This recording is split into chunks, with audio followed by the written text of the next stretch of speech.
নমস্কার বন্ধুরা, আজকের ভিডিওতে আমরা আপনাদের জানাতে চলেছি মানুষের জীবনে দারিদ্র্য আসে কেন, কোন পাপ করলে দেবী লক্ষ্মী মানুষের ঘর ত্যাগ করেন, আর সেই পুণ্য কাজ কি যা করলে গৃহে দেবী লক্ষ্মী অধিষ্ঠান করেন। একবার ভগবান শ্রীকৃষ্ণ প্রাসাদে বসেছিলেন। তখন গরুড় দেব ভগবান শ্রীকৃষ্ণের কাছে আসেন এবং শ্রদ্ধার সাথে তাকে নমস্কার করেন। ভগবান শ্রীকৃষ্ণ বলেন, হে গরুড়, আজ কি উদ্দেশ্যে এখানে এসেছেন? তখন গরুড় বলেন, হে ভগবান, আজ আমি আপনার কাছ থেকে 3টি প্রশ্নের উত্তর জানতে এসেছি। আমার প্রশ্নের উত্তর দিলে আমার মনের অস্থিরতা শান্ত হবে। তখন ভগবান শ্রীকৃষ্ণ বলেন, অনুগ্রহ করে সংকোচ না করে জিজ্ঞাসা করুন, আপনি কি জানতে চান? আমি অবশ্যই আপনার সব প্রশ্নের উত্তর দেব। তখন গরুড় দেব বলেন, হে ভগবান, দয়া করে বলুন, কেন মানুষের জীবনে দারিদ্র্য আসে? এমন কি পাপ যা মানুষের করা উচিত নয়? কোন পাপ করলে দেবী লক্ষ্মী মানুষের ঘর ত্যাগ করেন? আর সেই পুণ্য কাজ কি যা করলে ঘরে দেবী লক্ষ্মী অধিষ্ঠান করেন? তখন ভগবান শ্রীকৃষ্ণ বলেন, হে গরুড়, আজ আপনি সমগ্র মানবজাতির কল্যাণের জন্য অতি গুরুত্বপূর্ণ প্রশ্ন জিজ্ঞাসা করেছেন। আমি একটি গল্পের মাধ্যমে আপনার সব প্রশ্নের উত্তর দেব। আমার বর্ণিত এই গল্পটি আপনাকে অবশ্যই মনোযোগ সহকারে শুনতে হবে। তখন গরুড় বলেন, হে ভগবান, দয়া করে আমাকে গল্প বলুন। আপনার মুখ থেকে গল্প শোনা আমার সৌভাগ্য। আমি এই গল্পটি সম্পূর্ণ শুনব এবং 3 জগতে প্রচার করব। তখন ভগবান শ্রীকৃষ্ণ বলেন, আজ আপনাদের শোনাব মহারাজ হর্ষবর্ধনের গল্প, যিনি দেবী লক্ষ্মীকে ত্যাগ করে দারিদ্র্য গ্রহণ করেছিলেন। এটি ত্রেতা যুগের সময়, যখন সত্যবাদী এবং ধর্মপ্রাণ রাজা হর্ষবর্ধন তার রাজ্য শাসন করতেন। কুন্তল প্রদেশে তার রাজ্য ছিল। তার রাজ্যের লোকেরা তার প্রতি অত্যন্ত সন্তুষ্ট ছিল। মহারাজ হর্ষবর্ধন ছিলেন অত্যন্ত উদার এবং তাঁর কথার অনুসারী। তিনি সর্বদা তার প্রজাদের কল্যাণের কথা চিন্তা করতেন। মহারাজ হর্ষবর্ধন এতটাই দয়ালু ছিলেন যে যখনই তার শহরে কোনো সাধারণ মানুষ খাবার, কাপড়, সবজি ইত্যাদি বাজারে নিয়ে আসত বিক্রির জন্য, সন্ধ্যার মধ্যে সেই জিনিস বিক্রি না হলে রাজা নিজেই তা কিনে নিতেন, যাতে কেউ তার রাজ্য থেকে খালি হাতে ফিরে না যায়। রাজা তার প্রজাদের কল্যাণের জন্য এই সত্যের অঙ্গীকার করেছিলেন। সন্ধ্যা হলেই রাজার দাসরা শহরের চারপাশে ঘুরে বেড়াত। যখন তারা কাউকে কিছু বস্তু বা তরল নিয়ে বসে থাকতে দেখতেন, যদি কেউ সেগুলি ক্রয় না করত, তবে মহারাজার দাসরা সেই ব্যক্তির কাছ থেকে সেই জিনিসগুলি কিনে নিত। তার ইচ্ছা ও প্রয়োজন অনুযায়ী সে জিনিসের যে দাম হবে, সেই দাম দিয়েই তারা তার জিনিস কিনত। মহারাজের এমন দয়ালু স্বভাব দেখে সবাই খুশি হতেন এবং তার মাহাত্ম্যের কথা বলতেন। এমনকি দেবী দেবতারাও তার প্রশংসা করতে লাগলেন। ধর্মরাজ এ কথা জানতে পারলে একদিন ধর্মরাজ মহারাজ হর্ষবর্ধনকে পরীক্ষা করার কথা ভাবলেন। তারপর একদিন ধর্মরাজ ব্রাহ্মণের ছদ্মবেশে মহারাজ হর্ষবর্ধনের নগরে হাজির হন। তিনি একটি বাক্সে ভাঙা জিনিসপত্র, আবর্জনা ও নোংরা ভরে নিয়ে যান। অর্থাৎ তিনি একটি বাক্সে দারিদ্রতা পূর্ণ করে সেই বাক্সটি নিয়ে সত্যবাদী মহারাজ হর্ষবর্ধনের নগরে পৌঁছেছিলেন তাকে পরীক্ষা করার জন্য। ধর্মরাজ সেই শহরের বাজারে সেই দারিদ্র্যের বাক্স বিক্রি করতে বসলেন। কিন্তু আবর্জনা কিনবে কে? ব্রাহ্মণ রূপে ধর্মরাজ সারাদিন সেখানে বসে থাকলেন, কেউ তার আবর্জনা কেনেননি। সন্ধ্যা হলেই রাজার দাসরা যথারীতি বাজারে ঘুরে বেড়াতে লাগল। বিক্রির জন্য যা কিছু অবশিষ্ট থাকবে তা যুক্তিসঙ্গত টাকা দিয়ে তারা ক্রয় করবে, যাতে কাউকে খালি হাতে বাড়ি যেতে না হয়। তখন সেই দাসরা দেখল একজন ব্রাহ্মণ তার বাক্স নিয়ে বসে আছে। রাজার দাসরা সেই ব্রাহ্মণ ভদ্রলোকের কাছে গিয়ে জিজ্ঞাসা করলেন, হে ব্রাহ্মণ মহারাজ, আপনি এই শহরে নতুন বলে মনে হচ্ছে। আপনি এই বাক্সে কি এনেছেন? মহারাজের নির্দেশে আমরা আপনার এই জিনিস কিনতে এসেছি। অনুগ্রহ করে বলুন আপনার বাক্সে কি আছে এবং এর মূল্য কত। তখন ব্রাহ্মণ বললেন, হে রাজন, আমি এই বাক্সে দারিদ্র্য এনেছি, অর্থাৎ আমি আবর্জনার বোঝা নিয়ে এসেছি এবং এর মূল্য 1000 স্বর্ণমুদ্রা। সেই ব্রাহ্মণের এমন অদ্ভুত কথা শুনে সেই সব দাসরা হাসতে লাগল। তারপর সেই ব্রাহ্মণকে বললেন, হে ব্রাহ্মণ, আপনার বাক্সটা আবর্জনায় পূর্ণ, কে নেবে আপনার এই আবর্জনা? তখন ব্রাহ্মণ বললেন, কেউ না নিলে আমি আমার বাড়িতে ফিরিয়ে নিয়ে যাব। শুনেছি মহারাজ এখান থেকে কোনো ব্যবসায়ীকে খালি হাতে ফিরতে দেন না। মনে হচ্ছে আমি মহারাজের সম্পর্কে যে মহিমা শুনেছি তা মিথ্যে। সেই ব্রাহ্মণের এমন কথা শুনে রাজার দাসরা বলল, হে ব্রাহ্মণ, আপনি ঠিকই শুনেছেন, আমাদের রাজা কোনো ব্যবসায়ীকে খালি হাতে বাড়ি যেতে দেন না, তার সমস্ত জিনিসপত্র কিনে নেন। তাই আপনি কিছুক্ষণ অপেক্ষা করুন, আমরা এখন মহারাজের কাছে জিজ্ঞেস করে আসি। তারপর এক ভৃত্য মহারাজ হর্ষবর্ধনের কাছে যায় এবং তাকে বলে, হে মহারাজ, আজ আমাদের শহরের বাজারে এক ব্রাহ্মণ এসেছে, সে খুবই অদ্ভুত। তিনি তার বাক্সটি আবর্জনা ভর্তি করে এনেছেন এবং তিনি তার মূল্য 1000 স্বর্ণমুদ্রা রেখেছেন। তখন রাজা বললেন, যাও, তাকে তার সর্বনিম্ন মূল্য দিয়ে তার মাল কিনে নাও। তাকে তার জিনিসপত্র নিয়ে ফিরে যেতে দেবে না, নইলে আমার প্রতিজ্ঞা মিথ্যা হয়ে যাবে। তখন রাজার কর্মচারীরা সেই ব্রাহ্মণের কাছে গিয়ে বলে, হে ব্রাহ্মণ, আপনার এই বাক্সের জন্য আমরা আপনাকে 200 স্বর্ণমুদ্রা দেব। আপনি এই টাকা নিয়ে খুশি হয়ে বাড়ি যান। কিন্তু সেই ব্রাহ্মণ বললেন, আমি 1000 স্বর্ণমুদ্রার 1 টাকা কম নেব না। আপনি যদি আমার জিনিস কিনতে চান কিনুন, অন্যথায় আমি আমার জিনিসপত্র নিয়ে ফিরে যাব। তখন রাজার সেবকরা বললেন, হে ব্রাহ্মণ, ঠিক আছে, এখন আমরা এই বাক্সের বিনিময়ে আপনাকে 500 টাকা দেব, এই মূল্য আপনার জন্য সঠিক হবে। কিন্তু তারপরও ব্রাহ্মণ রাজি হল না, 1000 স্বর্ণমুদ্রার উপর অবিচল থাকলেন আর বললেন, তোমরা যদি আমার জিনিস নিতে চাও তবে নাও, না হলে আমি নিয়ে চলে যাব। তারপর আবার সেই দাস রাজার কাছে ফিরে এসে তাকে বলে, হে মহারাজ, আমরা সেই ব্রাহ্মণকে 500 টাকা দেওয়ার চেষ্টা করেছি। তার বাক্স আবর্জনা দিয়ে ভরা, কিন্তু তারপরও তিনি চাইছেন 1000 স্বর্ণমুদ্রা। মহারাজ, এই আবর্জনা 1000 মুদ্রা দিয়ে কেনা উচিত নয়। তখন মহারাজ হর্ষবর্ধন বলেন, এটা আমার সত্যের অঙ্গীকার, আমি কাউকে আমার রাজ্য থেকে খালি হাতে যেতে দিতে পারি না। আমি কখনই সত্যকে পরিত্যাগ করব না। তাই আপনি যান আর ব্রাহ্মণের কাছ থেকে সে যে দাম বলছে সেই দামে জিনিস কিনে নিন। তারপর সেই দাস ব্রাহ্মণের কাছে ফিরে আসেন এবং সেই ব্রাহ্মণকে 1000 স্বর্ণমুদ্রা দিয়ে তার দারিদ্র্যের বাক্সটি নিয়ে প্রাসাদে গেল। ব্রাহ্মণ মুদ্রা নিয়ে খুশি হয়ে বাড়ি চলে গেলেন। তারপর রাজা সেই বাক্সটি রাজপ্রাসাদের ভিতরে রাখলেন। রাতে যখন রাজার ঘুমানোর সময় হল, তখন রাজার প্রাসাদের দরজা থেকে একজন অতি সুন্দরী নারী বেরিয়ে এলেন। সেই নারীর 4টি হাত ছিল, তার হাতে পদ্মফুল ছিল। সেই সুন্দরী নারীর পরনে ছিল নানা ধরনের গয়না। রাজা রাজপ্রাসাদের বাইরে বসেছিলেন। তিনি সেই অতি সুন্দরী নারীকে দেখে অবাক হলেন। তিনি সেই নারীকে জিজ্ঞাসা করলেন, হে দেবী, আপনি কে? এত রাতে এখানে কি করছেন? আপনি কোথা থেকে আসছেন আর কোথায় যাচ্ছেন?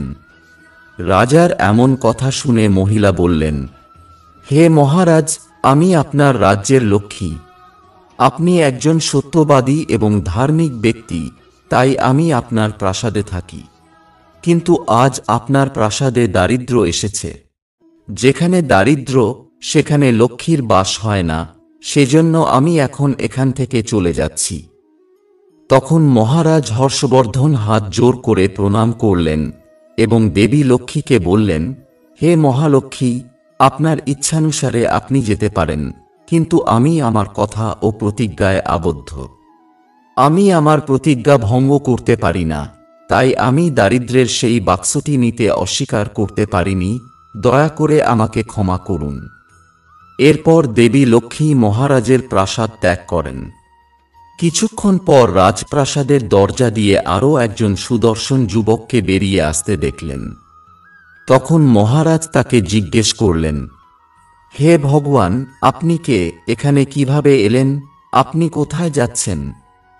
সেই সুদর্শন লোকটি বলল, হে মহারাজ, আমার নাম দান।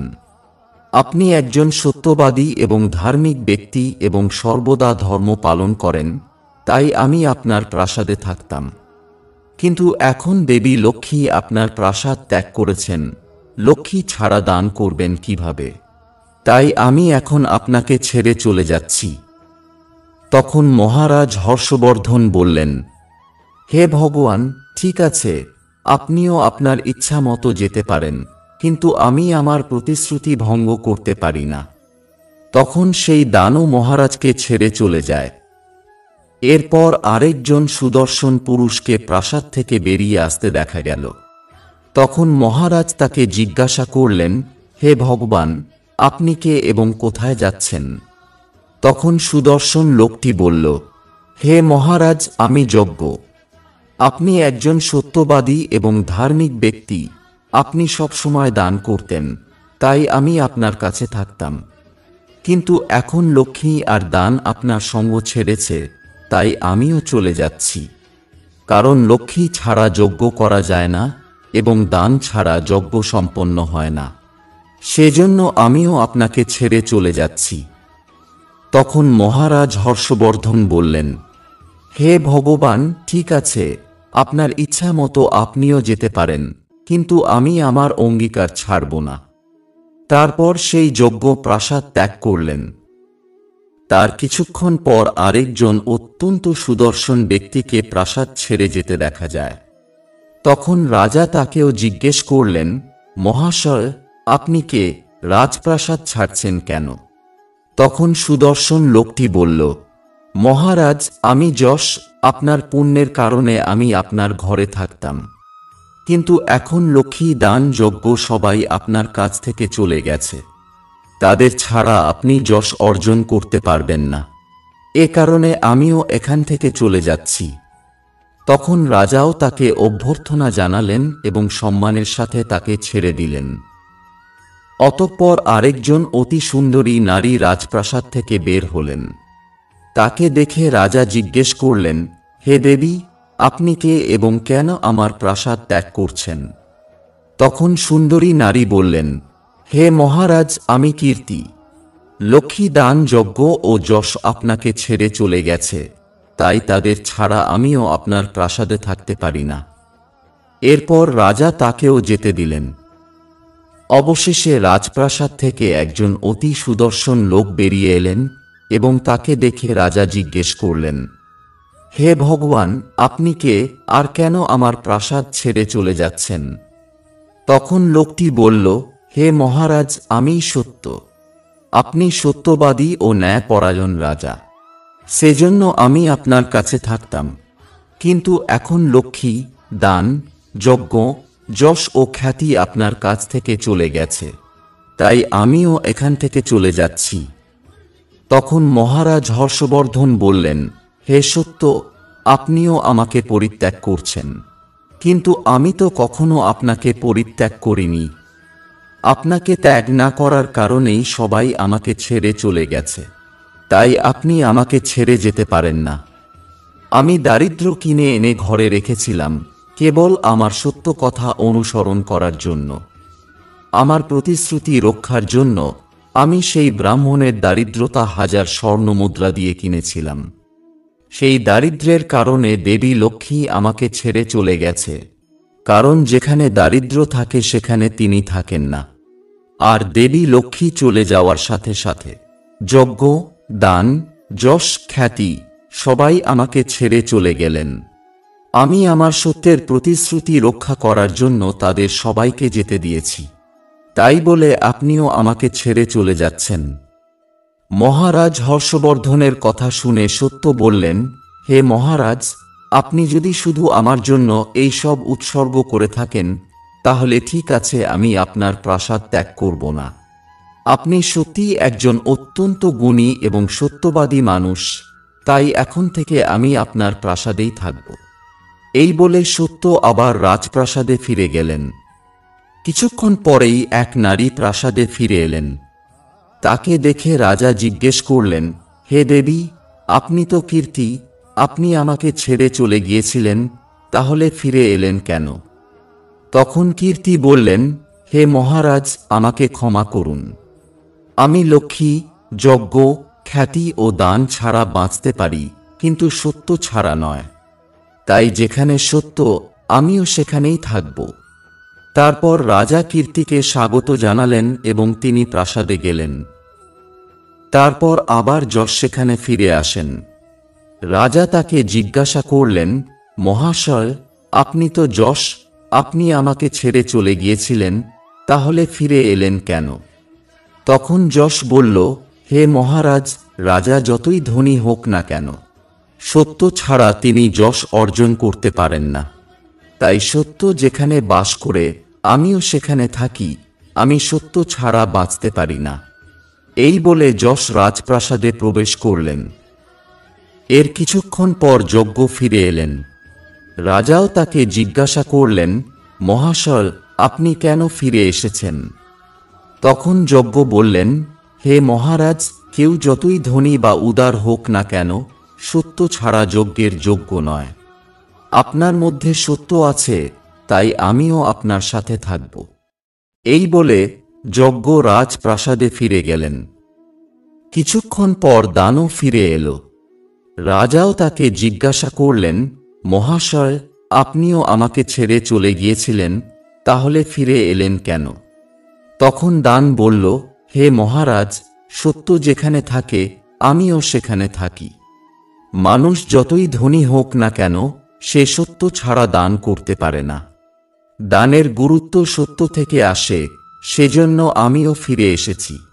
রাজা বললেন, ঠিক আছে, আপনাকেও স্বাগতম। এরপর দেবী লক্ষ্মীও ফিরে আসেন। রাজা জিজ্ঞেস করলেন, হে মা লক্ষ্মী, আপনি ফিরে এলেন কেন? আপনি তো আমাকে ছেড়ে চলে গিয়েছিলেন। তখন দেবী লক্ষ্মী বললেন, হে মহারাজ, এটা ছিল আপনার সত্যের পরীক্ষা। যদি যজ্ঞ, খ্যাতি, দান, যশ ও সত্য আপনার কাছে অবস্থান করে, তাহলে লক্ষ্মী ছাড়া তারা সবাই ব্যর্থ হবে। তাই আমি আপনার প্রকৃত ধর্ম রক্ষায় ফিরে এসেছি। তখন রাজা বললেন, হে মা লক্ষ্মী, আমার কাছে দারিদ্র্যে ভরা বাক্স আছে। যেখানে দারিদ্র্য থাকে সেখানে আপনি কিভাবে বসবাস করবেন? তখন দেবী লক্ষ্মী বললেন, হে মহারাজ, আমার কৃপায় সেই দারিদ্র্য ভরা বাক্স সোনা মণি দিয়ে ভরে যাবে। এই বলে মা লক্ষ্মীও প্রাসাদে প্রবেশ করেন। দেবী লক্ষ্মী প্রবেশ করার সাথে সাথে বাক্সে ভরা আবর্জনা রত্ন এবং স্বর্ণালঙ্কারে পরিণত হয়। কিছুক্ষণ পর ধর্মরাজ নিজে ব্রাহ্মণ রূপে প্রাসাদে আসেন। তখন রাজা তাকে জিজ্ঞেস করলেন, হে ব্রাহ্মণ, আপনি তো আমাকে ত্যাগ করেননি, তাহলে এখানে এলেন কেন? তখন সেই ব্রাহ্মণ বললেন, হে মহারাজ, আমিই প্রকৃত ধর্ম। আমি নিজে ব্রাহ্মণ রূপে এসে 1000 স্বর্ণমুদ্রার বিনিময়ে দারিদ্র্য দিয়েছিলাম, কিন্তু আপনি আপনার সত্যের শক্তি দিয়ে আমাকে জয় করেছেন। তাই এখন আমি আপনাকে বর দিতে এসেছি। বলুন, আপনি কি বর চান? এই বলে ধর্মরাজ তার আসল রূপ ধারণ করলেন। তখন রাজা হর্ষবর্ধন বললেন, হে ধর্মরাজ, আপনাকে দেখে আমি ধন্য হয়েছি। সর্বদা আমার প্রতি দয়া করুন, এর চেয়ে আমি আর কিছুই চাই না। তখন ধর্মরাজ রাজাকে আশীর্বাদ করে সেই স্থান থেকে অদৃশ্য হয়ে গেলেন। এরপর ভগবান শ্রীকৃষ্ণ বলেন, হে গরুর দেব, এইভাবে সত্য ধর্মের কারণে মহারাজ সকলের মন জয় করেছিলেন। তাই মানুষের কখনোই সত্যকে ত্যাগ করা উচিত নয়, সর্বদা সত্য অনুসরণ করা উচিত। যিনি সত্যের পথে চলেন, লক্ষ্মী, দান, যজ্ঞ ও যশ সর্বদা তাঁর সঙ্গে থাকেন। তো বন্ধুরা, এইভাবে ভগবান শ্রীকৃষ্ণ গরুর দেবকে অত্যন্ত গুরুত্বপূর্ণ জ্ঞান দিয়েছেন। আমরা আশা করি আমাদের আজকের তথ্যটি আপনাদের অবশ্যই ভালো লেগেছে। ভিডিওটি ভালো লাগলে ভিডিওতে লাইক দিন। আগে এরকম ভিডিও দেখার জন্য চ্যানেলটি সাবস্ক্রাইব করতে ভুলবেন না। ভিডিওটি মনোযোগ সহকারে শেষ পর্যন্ত দেখার জন্য আপনাদের সবাইকে অসংখ্য ধন্যবাদ।